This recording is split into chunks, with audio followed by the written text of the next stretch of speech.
one morning I was just lying there thanking God that the building was almost finished and our work was done. I mean, I literally can remember saying that to God, oh, my work is going to be finished, our work is going to be finished.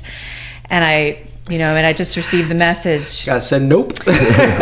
Exactly. You're going to have a mission and you're going to run that.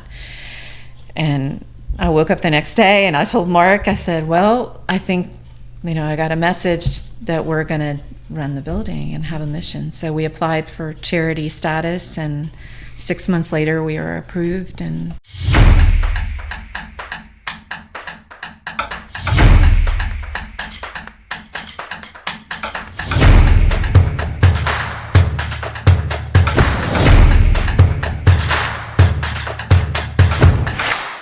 welcome to the Wealth with Purpose podcast. I'm excited for this day. This is a beautiful day outside everywhere. And I'm here joined by two special guests, some people that I love dearly. Mark and Cindy, how are you? we're doing great. We're well. God is good. God is good, for sure. I know prior to recording, we were talking about you receiving some medical equipment in Belize, right? Mm-hmm. So we're going to dive deep into that. So, from my side, so Mark and Cindy, they talk about me not having enough time to do everything I do, but I talk about them they're young people. So at their age, the amount of stuff that they do manage, it's amazing. They do a lot of mission work, which we'll get into that. So let's dive in right away, if that's okay with you. So who's Mark and who is Cindy? Tell me a little bit about your story. You go. Okay, so so Cindy, I grew up, I kind of say I'm like a gypsy. We moved around a lot when I was small. But I was born in Baltimore, Maryland. And when I was like in second grade, my dad was in construction and he said, we're done with these Baltimore winters. So we moved all the way down to Florida. And so I grew up mostly in Florida, southern Florida. And later on in life, my parents unfortunately got divorced. So my mother was from the north, West Virginia and Ohio.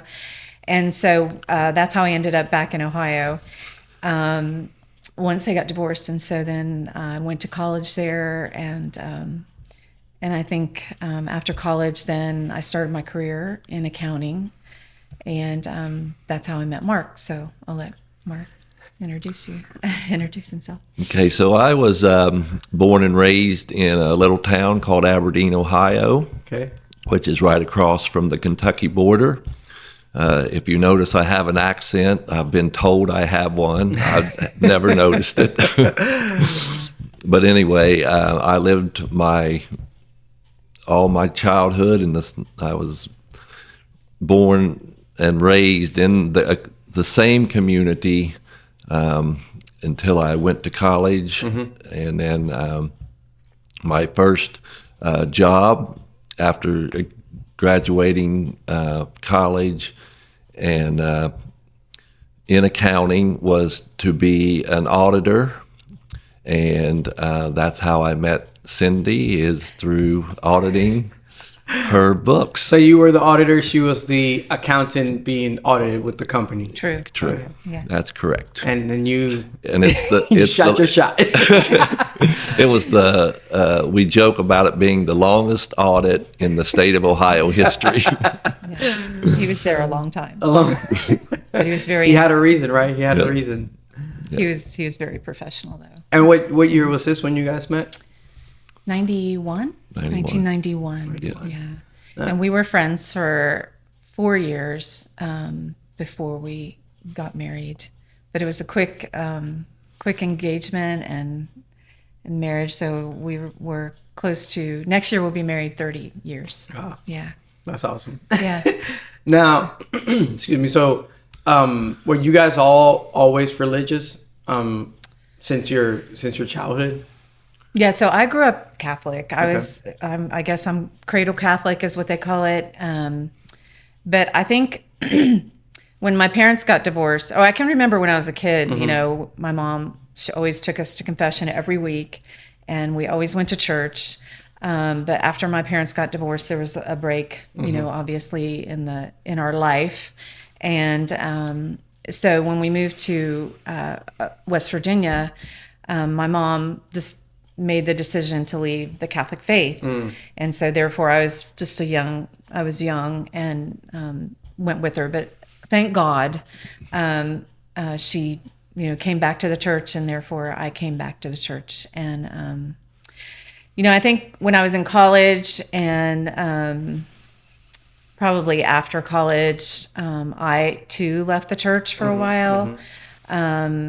But eventually, thank God again, he brought me back. And I think our turning point, well, maybe I should go ahead and let you. Yeah. So I was born and raised in the United Methodist Church. Okay. My oldest sister is a retired United Methodist minister. My father was lay leader for the West Ohio Conference in the United Methodist Church, and I was always under the rule of the roof. As long as you live under my roof, you will go to church. Well, that ceased to exist when I went to college. And but after college, the seed was planted that, a relationship with Christ is real. And so after college, when I moved back to Ohio and became an auditor, I kind of went to different denominations. And one Saturday evening, I slipped in the back of a Catholic church, and it hit you, touched my heart. So I went through the RCIA process and converted to Catholicism, and it's just a beautiful faith and a huge part of our lives. That's all. I mean, and recently I've heard a lot of people when they're like giving introductions and stuff, a lot of them say they grew up Catholic. And I don't never want to ask, because maybe sometimes that's personal, but I always wonder, like, what's their story? I mean, what happened there, and the reason why I think of that is because, Cindy, like you hear a lot of people say that I grew up Catholic, but then they never returned back to the church. But you returned, your mom and your family returned back to the church. So that's not something you hear every day. I'll say that for sure. Especially recently, I've been hearing that a lot. So I don't know our church probably needs to do some more work there, because we're letting a lot of people that have been baptized probably let go. But yeah.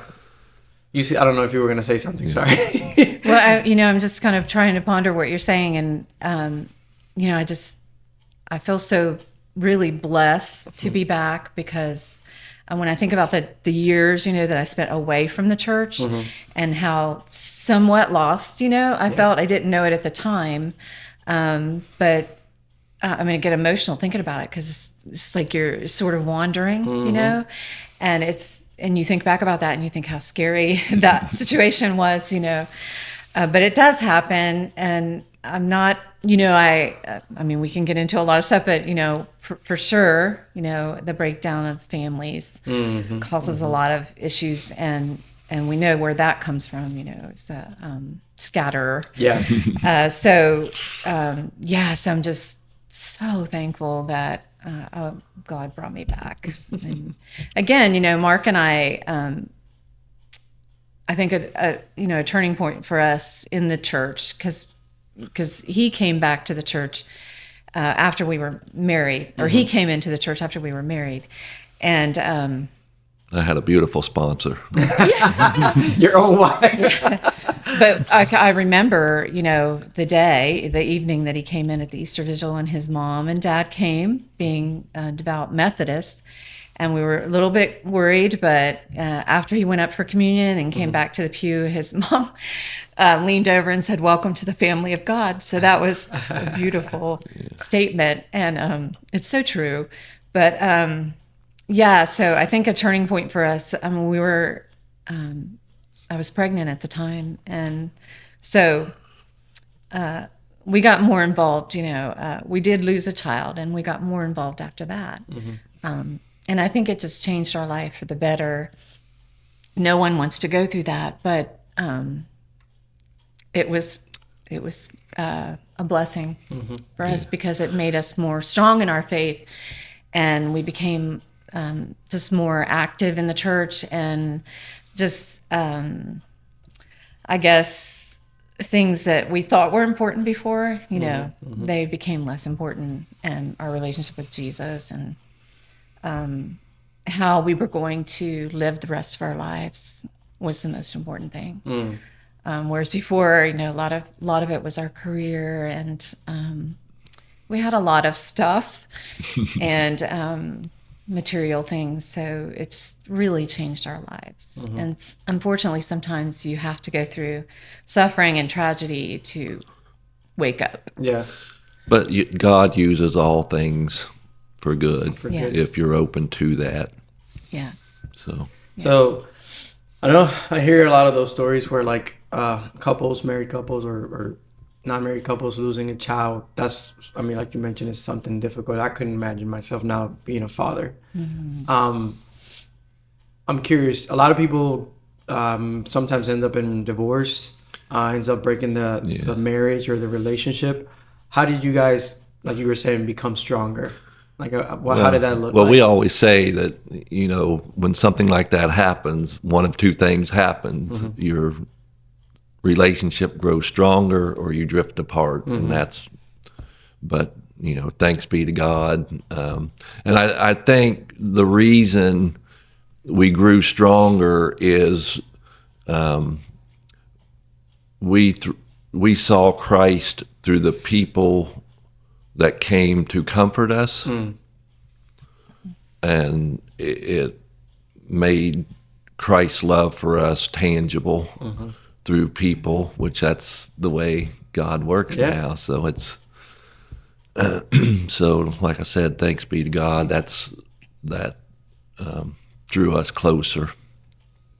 And I think too, we all know that God has a purpose for all of us, and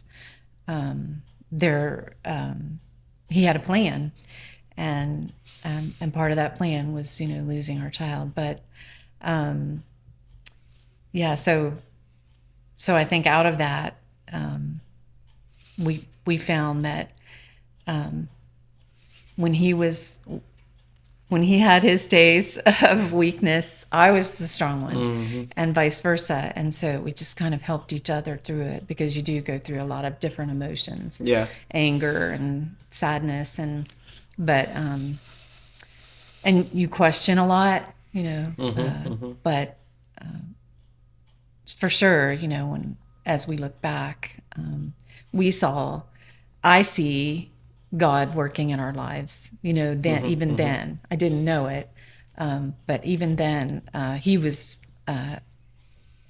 putting us on that path to where we are right now. Yeah. I know, like when you were saying that God has a purpose, it's the same thing. I've told this story once, but like I was driving one time, it was like 3 a.m. I was sleepy in the road, and falling asleep. I have, like, when somebody takes a picture of you and you see like a flash, something like that happened. And when I blinked my eyes, I saw like the Jesus in the Divine Mercy picture image. And I like kept blinking because it was fading away, and I was trying to like blink harder so I could like so it could not fade away. But eventually it went away. But like I remember at that moment, obviously I woke up. Like I was like, okay, God, okay, Jesus, I see what you want from me. Let me stay up. And that specific moment, I see it like he has a purpose for all of us, and my purpose, I wasn't supposed to die yet. He wanted me to do something, and that's something I tell myself with everything that I do, whether it's to help the church or to do something or to do what we do together, which we'll talk about in a second. I don't know if that's what God's purpose for me was, but I would probably never know, but I would do everything in my power to do what I think it is, at least. So yeah, I think that's tragedies and blessings happen for whatever his plan is, which we do not know. So speaking of mission work, which you mentioned that part of your story is what happened to you guys as to what you do now. So what is it that you guys do? What is San Miguel Arcangel Missions? For those that don't know. Okay, so it's been quite the journey. We had no idea that we would be have our own nonprofit charity, but as God has worked through our lives, that is where we are now. We have our missions building in Las Flores in Belize. Our mission is has 4 pillars. Immersion trips, where we host groups to come and help with projects, because we are firm believers that you got to see it to believe it. Yes. And you've seen it, Tony, so it's real. Then we have a education piece where we sponsor students everywhere from elementary, college, and we even have some university students, our mission sponsors. And then we have the construction renovation piece, where we build small houses for needy families, or our project manager finished a roof project for a family this week. We built bathrooms, just whatever the needs are. And then our final pillar is a medical piece, and we are actually equipping, hopefully, the clinic as we speak. We're going with no news is good news, but our medical equipment is supposed to be delivered today and set up, and the goal is to have our first clinic around Mother's Day. Okay. So that's what our mission. So let's talk about those 4 pillars. The first one you mentioned is immersion trips. What does that consist of? Now, I've heard the word a lot, mission trips. A lot of people say mission trips. But I'll be honest, the first time I heard immersion trips was when I first met you guys. So, do explain what is an immersion trip? What does that consist of? Yeah, I think we can kind of use those in conjunction with each other, because like for us, a mission trip, we have a mission, we have a project usually. But I think I like immersion trip also because what we like to do is immerse people in the culture. And prior to our having our own mission, we used to stay out like in different camps. And so the reason that doesn't work for us, we don't like that as well as what we do now, is because you would be in a particular village and maybe do a project, but then at the end of the day, like at 4:00, you go out and you don't really live among the people. Right. And so what we do is immerse people in the culture as far as they're willing to go. And we have been doing it for so many years now that we have family, we call family, they're friends, obviously, but they're like family. And so we like to eat with them. We like to go places with them. We have friends that own farms, and we go out and do farms for the day, and just have quality time with them. And so by doing that, you learn more about the family, the culture. You hear their stories, and so I think you can use those two interchangeably, maybe, because we like to do both. We like to, because we are on mission, right? But we prefer to live with the people. And so therefore you're immersed in that. Yeah. And I think from our last trip, first of all, I like immersion trip better than mission trip, because it's like you were saying, I'm a big fan of, like, when I go to a place, I like to eat the food there. I like to get to know the people. And the first mission trip, immersion trip that I went to with you guys, I think it was 2 years ago. Several things happened that we ended up completing the project super fast. And after that, it was like time to meet the people. So I got a super experience, but that was, to me, super immersion. Exactly. But that, to me, that was honestly like the best part. Like, yes, you're doing mission work, but like getting to know the people, listening to the story, especially this community in Las Flores, which we'll talk about in a second. Like, I think that's where you realize like we have it well here in the U.S. TVs, pictures, videos don't do justice to their stories, what they've been through, and what they're living now. And I think getting to know the people is probably like, I would say, number one when you do this kind of trip. And and I think, Mark, you mentioned when we were, I think we were about to eat. Oh, by the way, when you guys go on these immersion trips with Mark and Cindy, you have the local food.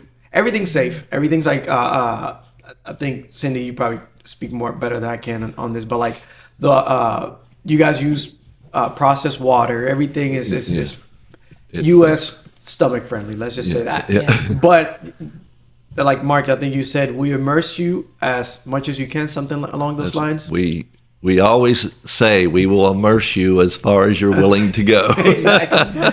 So, but yeah, I think that's part of the experience is to get to know the people, enjoy everything. So that's the immersion trip pillar. The second one is medical. So tell me a little bit about the medical situation down in Belize, Las Flores. Why is there a need for medical assistance? I think that particularly in a lot of the smaller villages that we do our volunteering in are farmers, and so they don't have insurance. Even if they're not farmers, the insurance is expensive, and not a lot of places of employment offer it.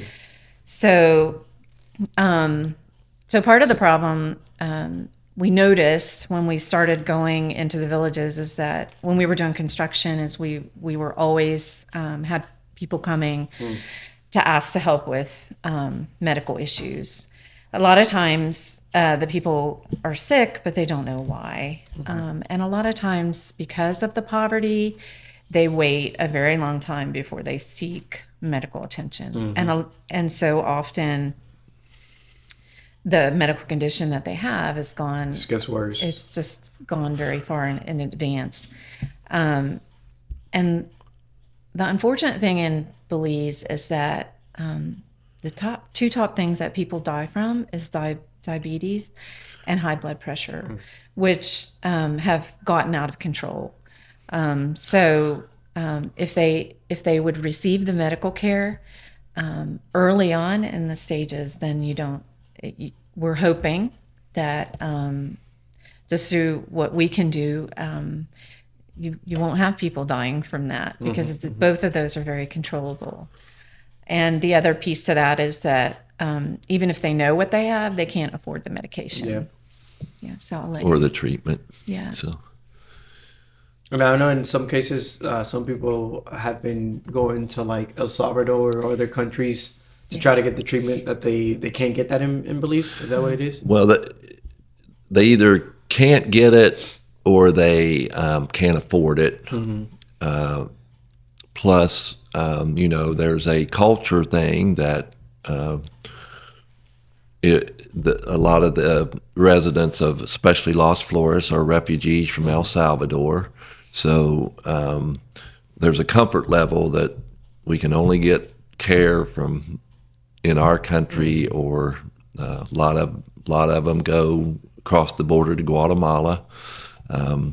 It's not that it's more of a cultural comfort level and the ability to pay for the care because for whatever reason, care in those two other countries seem to be less expensive. Okay.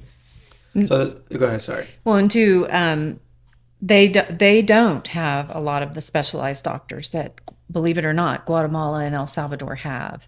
Oh. So a lot of time, like we're close to Belmopan, our mission, and there is a hospital there, but oftentimes they're sent to Belize City, which is about an hour and a half drive. A lot of people don't have cars,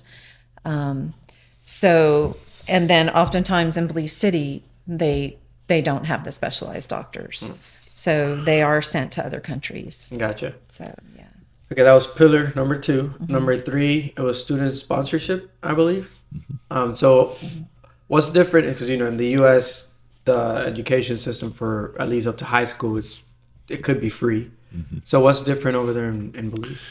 Okay, so in Belize, the education system, this is probably going to be a interesting concept, but the government can't afford to provide the education, and the churches can't afford to provide the education.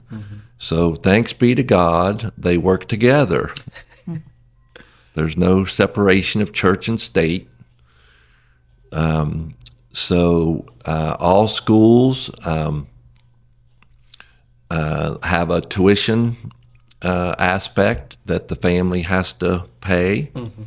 And a lot of times in the poor villages, if you have a family of 4, they maybe can afford to send 2 of their children, so they'll rotate them, which eventually gets the children behind in their education. And so that part of our mission is to provide student sponsorships to help children get their education, because education is the key to getting out of poverty. So that particular part of our mission has exploded over the last 3 years. A lot of people. Don't say that on camera, because they're going to be like, we don't want to donate to that because that already exploded. No, I'm saying the need has exploded. Because, gotcha. Because people, when we're in the village, for whatever reason, word gets around that we're in the village, and people come, and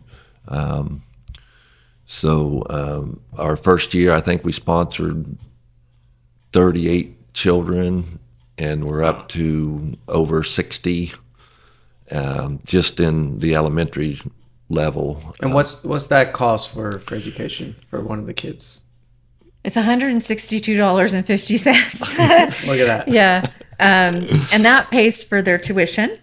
And then we pay for 3 uniforms, because the entire country, all kids wear uniforms. So we pay for 3 uniforms, tuition, book bag, all their school supplies, socks, underwear, and shoes. And I think I said school supplies. And people think that's how do you come up with $162.50? Well, we had some help. It's actually the exchange rate in Belize is 2 to 1, so it's actually $3.25 Belize is what we can pretty much do all those for. Okay. So we split it. You have to divide it by 2, and it just $162.50, because a lot of people's thinks that's odd, but it's, if you think of it in terms 325 even Belize, then it makes more sense. Right.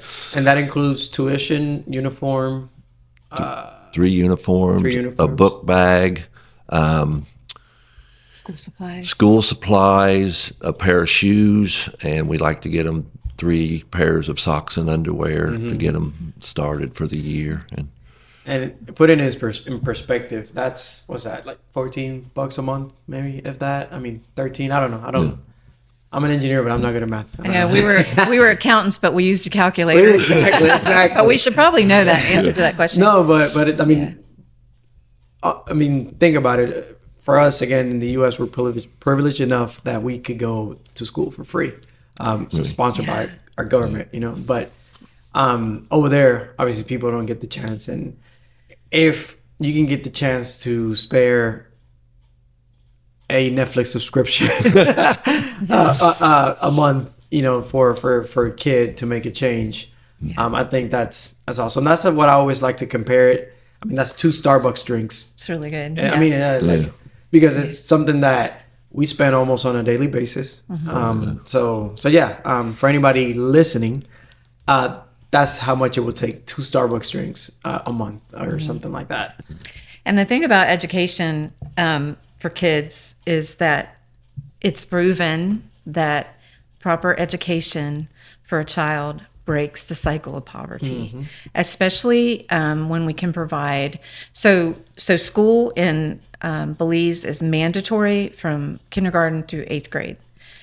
So sometimes what happens is that, and they don't really have like officers that go out and check, they just don't have that capacity. But the principal does, like follow up on kids who aren't coming to school. So sometimes what happens is they'll come to school, but they'll build up this huge amount that they owe. Then by the time that they graduate, from 8th grade, high school is not mandatory. So, and if they owe money to the elementary school at the end of that time, they cannot go to high school. And really, high school is part of the key they lose. I think it's like over 50% of the kids they lose when they go into when they go from 8th grade to high school. And one of the reasons for that too is that high school is a lot more expensive. So when we talk about $162.50, when they get to the high school level, it's around it's an average of like $375. And a family there, that's a lot for a family in Belize.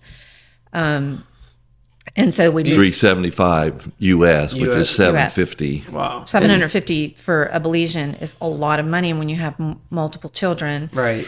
And then do you know the average wage in Belize? I don't know if you know this or not, but I don't know. I'm just curious so people can get an idea. I mean, I don't know the average wage of all people, but I do know like the average wage of a school teacher is like $11,000 a year.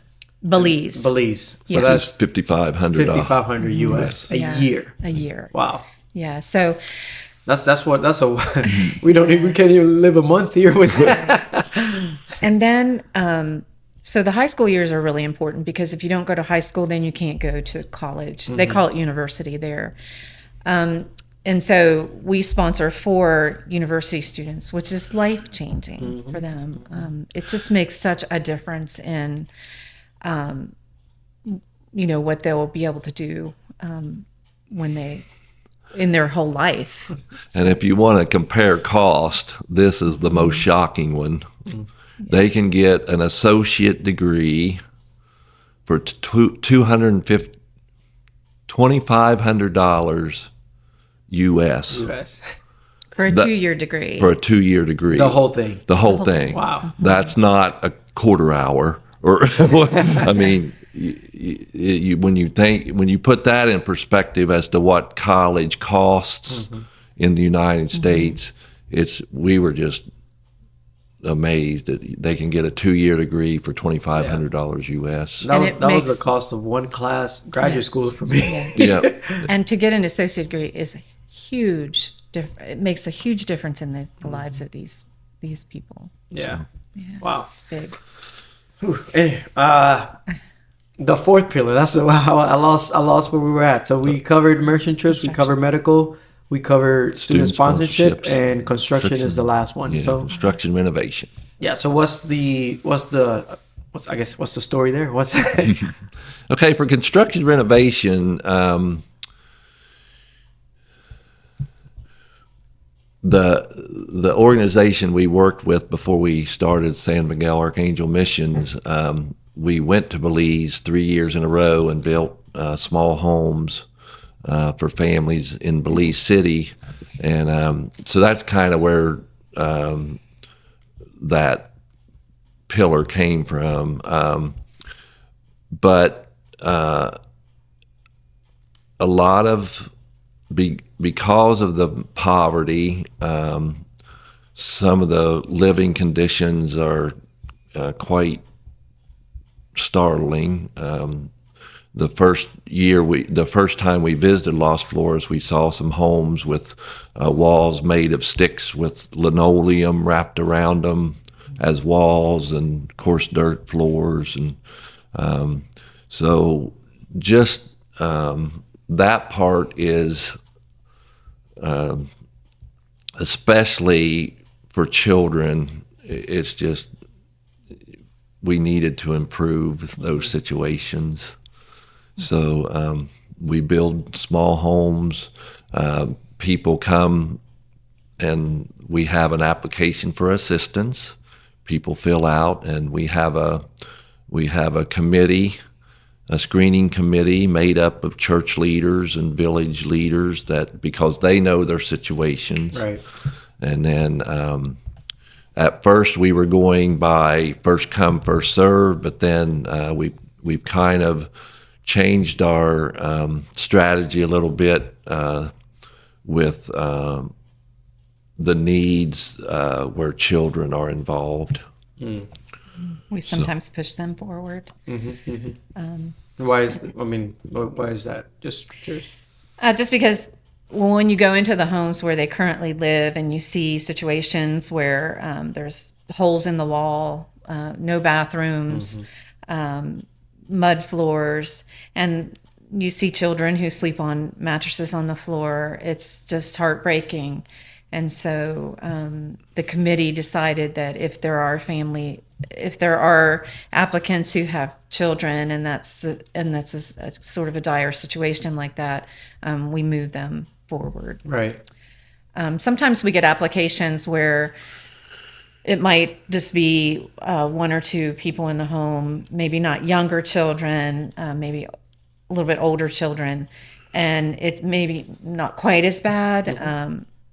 But they still need help. It's just that we just see that to get safe homes for families with children seem to be more of a priority for the. That's all a priority, but yeah, we can, No, to me it makes absolute sense, especially if you're trying to I don't know, is it your motto? Motto, like to end the cycle of poverty. Is it a motto, or is it? That's part of our mission statement. Mission statement. Okay. Our motto is we can do something. Can't do everything. Can't do everything. We rely on Jesus to do the rest. Yeah. So if you're trying to end the cycle of poverty, you got to start with the children, because that's the future. That's what you're doing it with education.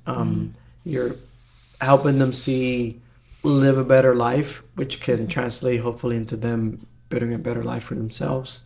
But so I think I agree with that, I guess, myself. So those are the 4 pillars of San Miguel Arcangel Missions, but I skipped over something, and it's how did this mission came about? Like you already, Mark, you speak on a little bit that you did some trips prior to, but how did where was it born from? Because I'm not gonna lie, not everybody wakes up today and be like, okay, let's start a mission in Belize. So how did that happen? Okay, well, I'll start with when we lost our child. We had at one of our churches, we had a speaker from the organization Food for the Poor come, and they talked about pilgrimages. And so we lost our child in 97. So in 98, we signed up for one of those, and we basically told them we want to go to the worst place possible. Well, they said, that's easy. That would be Haiti. So we went on a pilgrimage to Haiti, and what we saw there was indescribable. The first night they always do that you come back as a group and you kind of process the day, and everybody was pretty much speechless.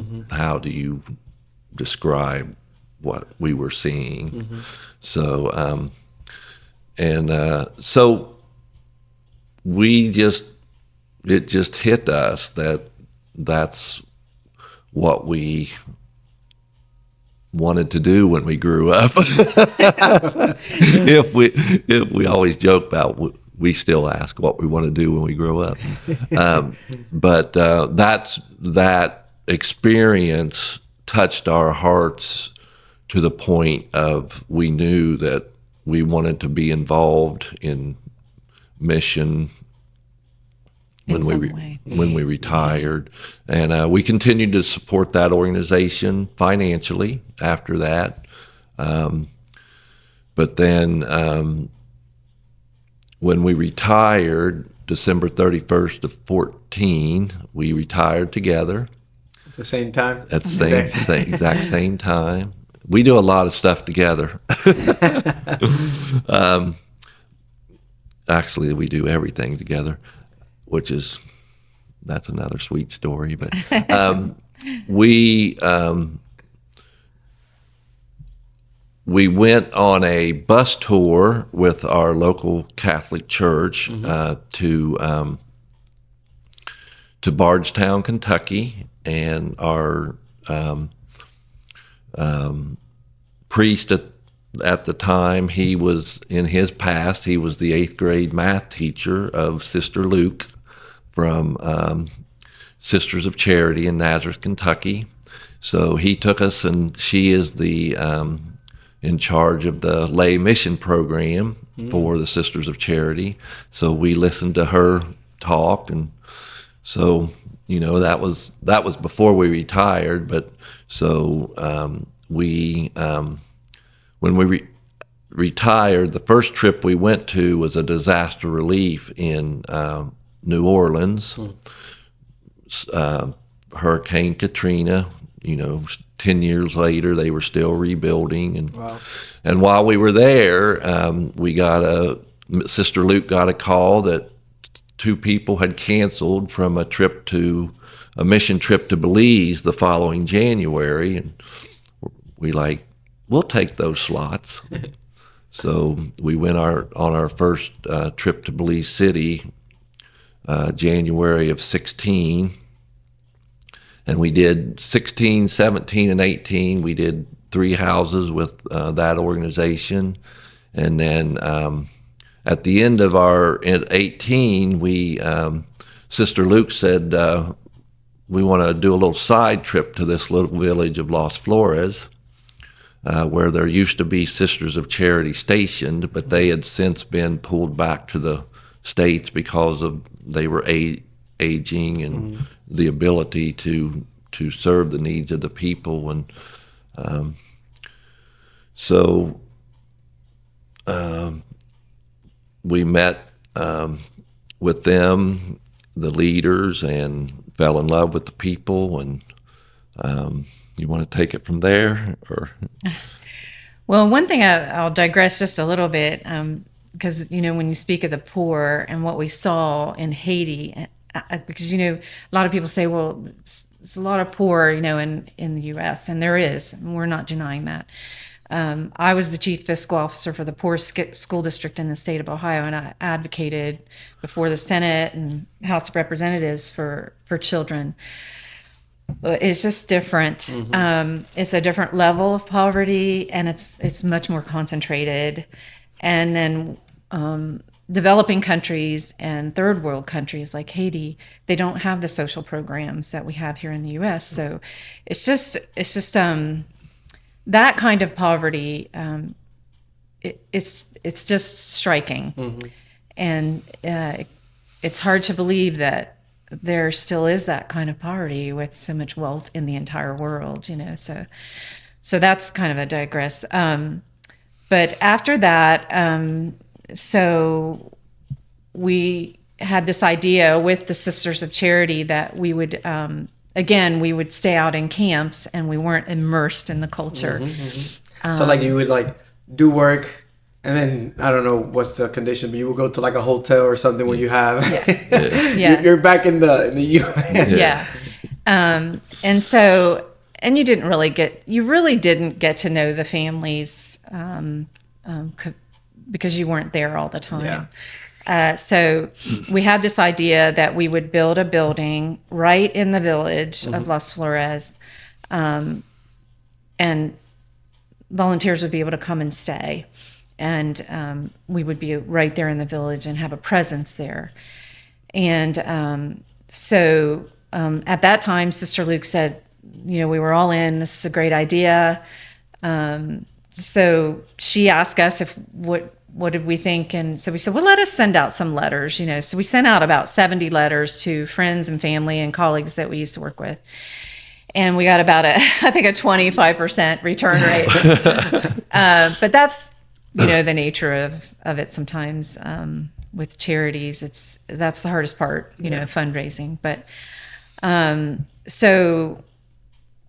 but with that 25%, we saw hope, just like the people that come to the building, when they fill out an application for a house, we're like, well, it might be a year or so, before you get a house, but it's still, it's just, they're so happy because it gives them hope. So that's kind of how we felt. Mm-hmm. And we felt like, this is where the Lord is leading us, and we're going to just go with it. And with that response, we got like half of the money pledged over a 3-year period that we needed for the building, because we had an architect draw up plans, and we had a price tag that we knew we needed. Mm-hmm, mm-hmm. And so we said, let's just go for it, and we'll pray and hope that the Lord, if this is truly, going to come to fruition, he'll guide and help us. Mm-hmm. And so then COVID hit, and we broke ground in February of the year that COVID hit. 2020. Yeah. So it was right when COVID started. Yeah. Yes. Wow. And we were there, and we broke ground. And then we came home, and we weren't, the idea was to have groups come and help build the building, and that would help with costs and things.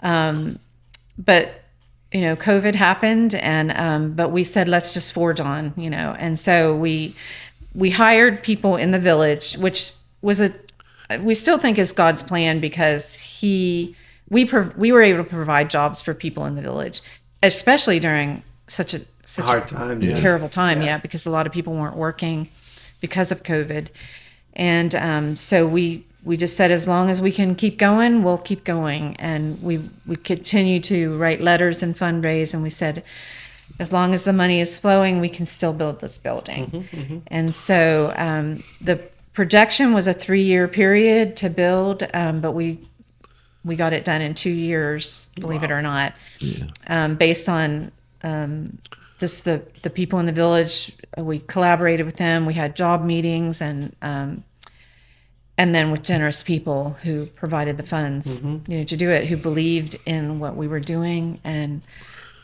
so it was a God thing. Yeah. I mean, there's no, I mean, the scripture where the fool doesn't start building something without, well, we're fools, I guess. But we, every step of the way, God, if you want this building done, you're going to have to provide. Mm-hmm. And there were crucial points, I think we've talked to you about before, where we had some rather large contracts, like the second floor, we had to hire a pump truck, concrete, and it was a larger contract, and we're just like, we didn't have the money, so we would go to adoration truly and pray, okay, again, Lord, we know you want this, and so we trust in you to provide the funding. And we would literally come home and have emails for almost the exact amount of money that we needed. People that happened donating. Like 3 times during the project for major sections of the building. Wow. So we knew but we had to learn to be patient too. And that's not something, it's not a virtue I have, but I've been working on it. And then at the end of the building, when it was close to being done, again, we figured we would collaborate with someone to run it, because the thought had never crossed our mind that we would apply for a charity. But again, we pray a lot. We pray about everything. Yeah, and ask for guidance. And it's just, one morning I was just lying there thanking God that the building was almost finished and our work was done. I mean, I literally can remember saying that to God, oh, my work is going to be finished, our work is going to be finished. And I just received the message. God said, nope. Exactly. You're going to have a mission, and you're going to run that. And I woke up the next day, and I told Mark, I said, well, I think, I got a message that we're going to run the building and have a mission. So we applied for charity status, and 6 months later we were approved. And it's been an incredible journey, and hopefully it's not over. Yeah. Oh no. Yeah, Well, but- and another other examples is like even when we were going to apply for our 501(c) status.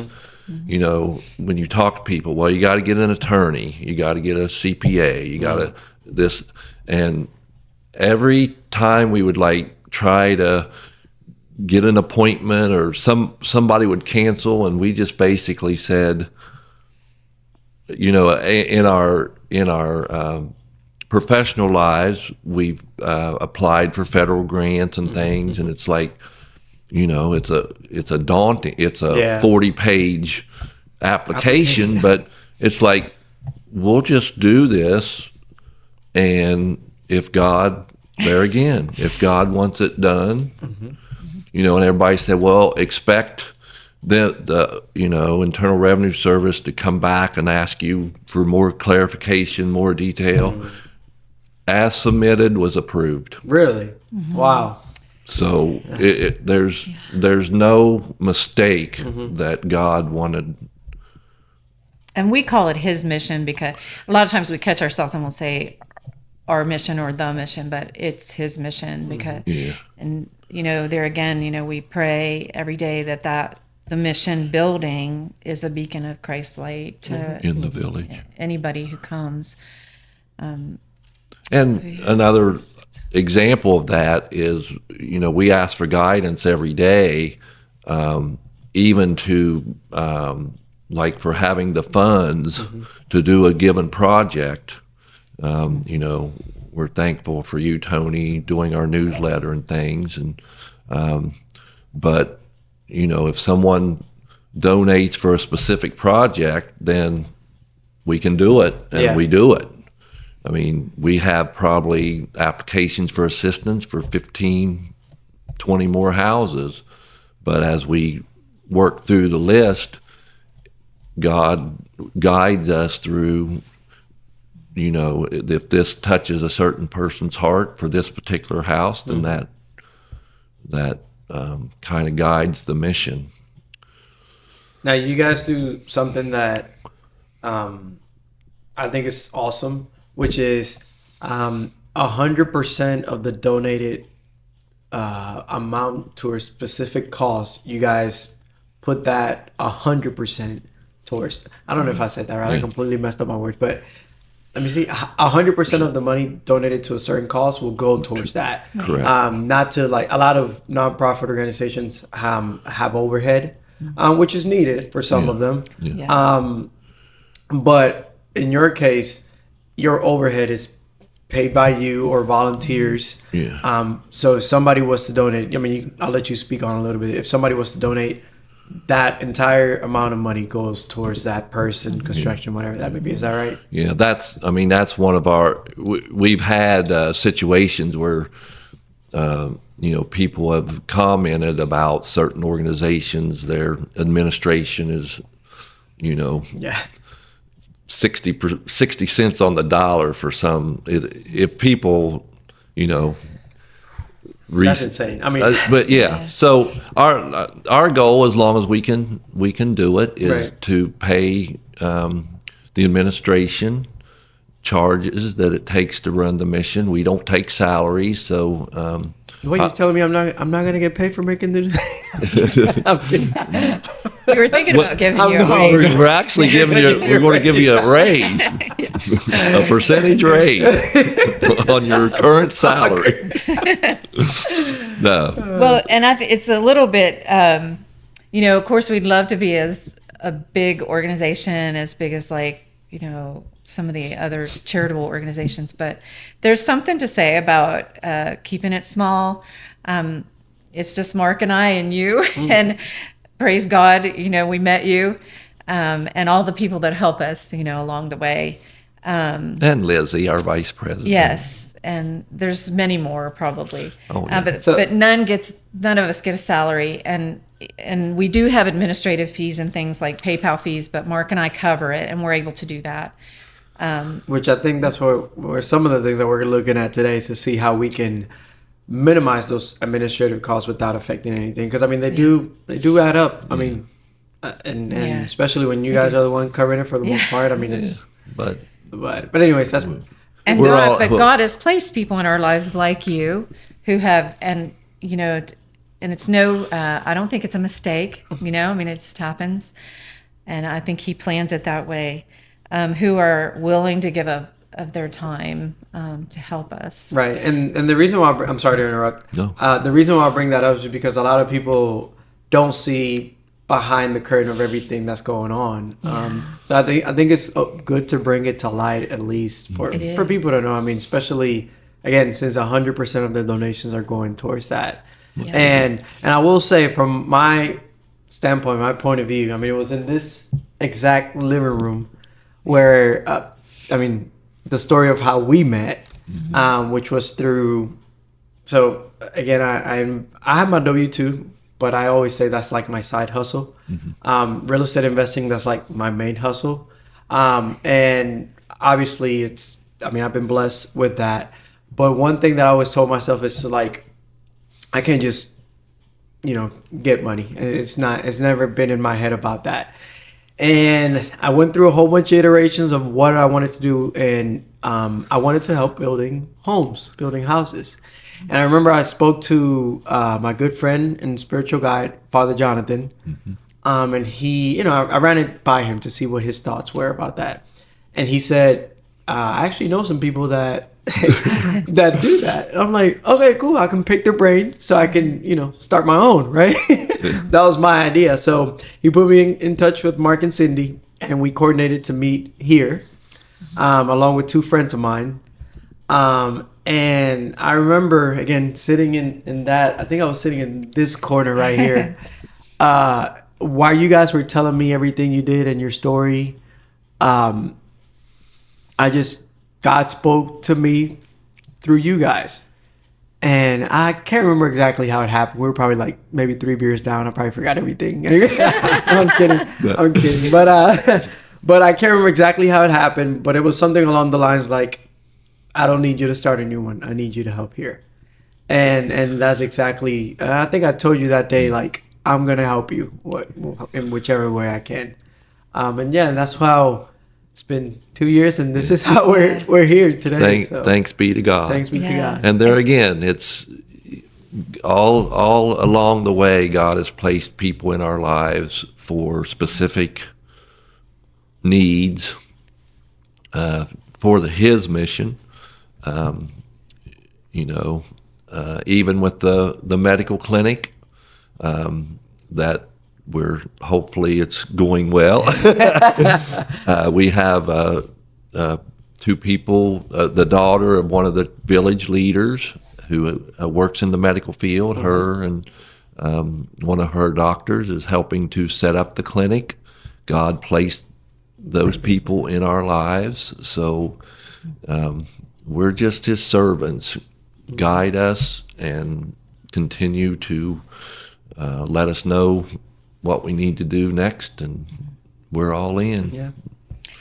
And a couple things that, to say about you is that, as we get older, here we'll put you on the spot, Tony. I think we've said this before, we're not going to be able to do this forever. I mean, we'd love to, but physical things come into play sometimes. And sometimes, you need younger minds and energy. And our goal is to keep San Miguel Arcangel Mission going.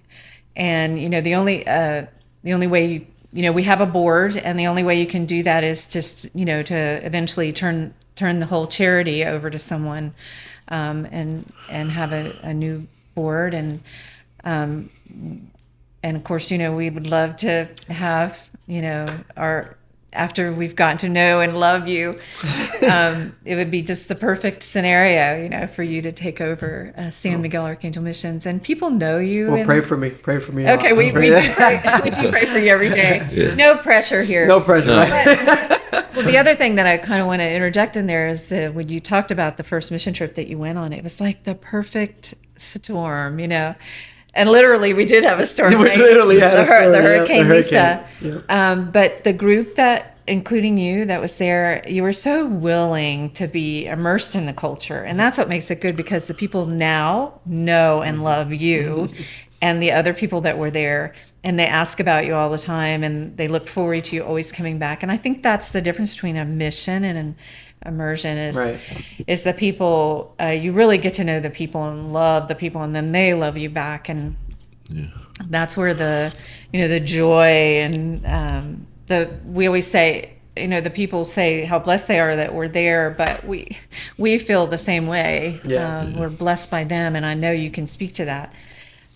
How blessed you feel when you're there in the village, and even after you leave, from just being immersed in the culture. And being willing to be immersed in the culture. There's no words that can describe that. I mean, that's why I say, we see it in videos, YouTube, web pages. You can even, go onto the website and see images, but it doesn't do justice.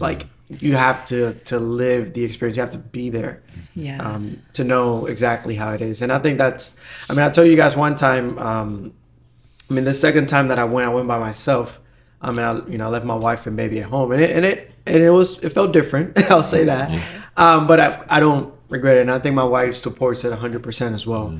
And the reason why I decided to do that at this stage in my life after having a baby is because, for example, when you don't go to church for a while, you're gonna cool off. You're not gonna have that Holy Spirit, inside of you burning with new batteries. And by going back, it's like my spirit is renowned again to continue doing it. It just gave me more reasons to continue doing what I do. So that's just the way I operate. So I think it's definitely, if you haven't gone on a mission trip before, and I'm talking to the listeners, not you guys, if you haven't gone to a mission trip before, you need to do it. So I think it should be in everybody's bucket list at least. So I thought you were going to say something. Well, it's just, all the connections that God placed in our lives, like you through Father Jonathan. Well, Father Jonathan's sister-in-law is our vice president. His little brother, Andrew, went on the first trip. So it's just, we're all connected. It's just acknowledging and feeling blessed in the sense that God places people in your lives at certain times that for his good and his glory. So it's just neat. So I think that we're almost wrapping it up. But I wanted to ask this question. And you kind of touched on it, Mark, a little bit already, but what's the most challenging part about doing mission work and running a nonprofit organization that does mission work? It's got to be fundraising. There again, we're kind of used to rejection. But, one thing we struggle with is, and Cindy mentioned it earlier, is with all the wealth in the world,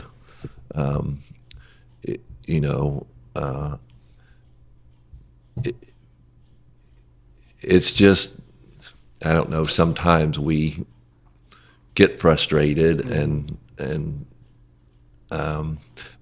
actually I confess this a lot in the Sacrament of Reconciliation, seeing folks with 3 homes and all this kind of stuff, and we're trying to raise money for someone to have a safe living environment for them and their children. But so that's the most challenging part.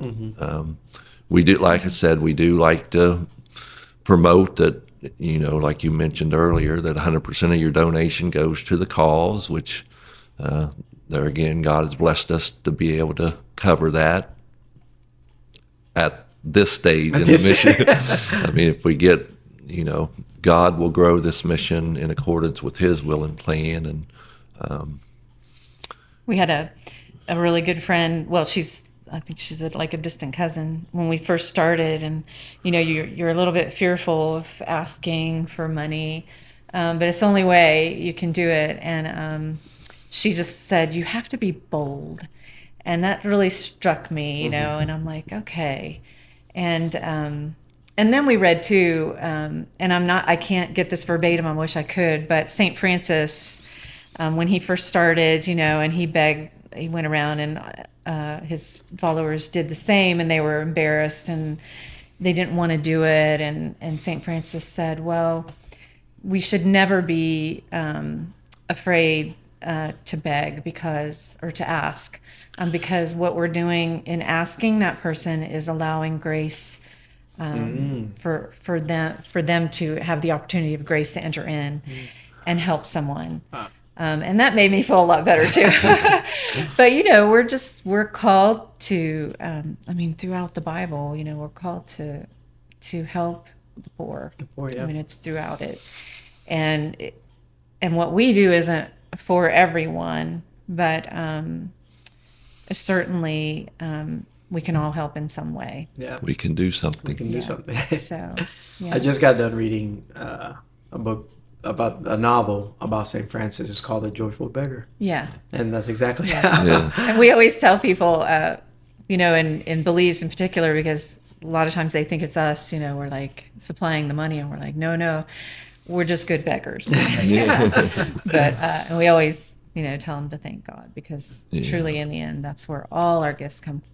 Mm-hmm. So circling back real quick to an immersion trip, at least today's April 2024, what's the cost of an immersion trip, average, or I don't know how, just for people to know in case they're ever interested? Basically we have calculated based on what we provide.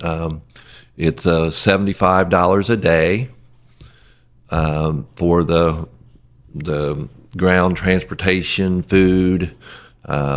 We help pay, or we pay the utilities, and we do an excursion trip, and then so like a 10-day trip is $750, but that does not include the flight. And flights, depending on where you're flying from, that's just, we just charge whatever the flight is for that particular time period. But at the most lately, the average cost is with flights is about $1,500. That's not bad at for an all. immersion trip. For 10 days. Yeah. For 10 days, right. Yeah. And basically that's the only cost that you would pay, because it includes pretty much everything. Unless you want to buy souvenirs and things of that sort, right? Yeah. Yeah, it includes everything. So, yeah. I'm looking at it from a perspective. I'm from the Dominican Republic, and now flights are like $1,500 is the cheapest flight you can probably get over there. Like in the Christmas time is like $2,000, and that's just flights. Yeah. So, yeah. Well, we booked our flights. We're going May 1st for hopefully our first medical clinic, and the cost was $551 from Birmingham. So round trip. Wow. So, so you're talking, if you would go now. And Birmingham is not a cheap airport either. Right. So probably other airports are probably cheaper than that. So right now, if you were to go, it'd be around $1,200. So, but at the most, it's been about $1,500. Okay. Isn't bad. And also, just to kind of briefly touch on the village of Las Flores, the background behind there, the people there. Because Belize, first of all, is a beautiful country, beautiful people, but it's so diverse. Yeah. So the reason why I say that is because English is the main language, but in Las Flores, mostly everybody speaks Spanish. So why is that? Because they're refugees from El Salvador. Yeah. So during the time of Christian persecution in the 80s, they fled the country, and Belize accepted them in and gave them land. And so the beautiful story about Las Flores in particular is that two of the well, there's more than two actually, but the two that we know the best, Valentina and Margarito, came from El Salvador, and they were altar servers for Saint Oscar Romero when they were younger boys, and they're in their late 60s now.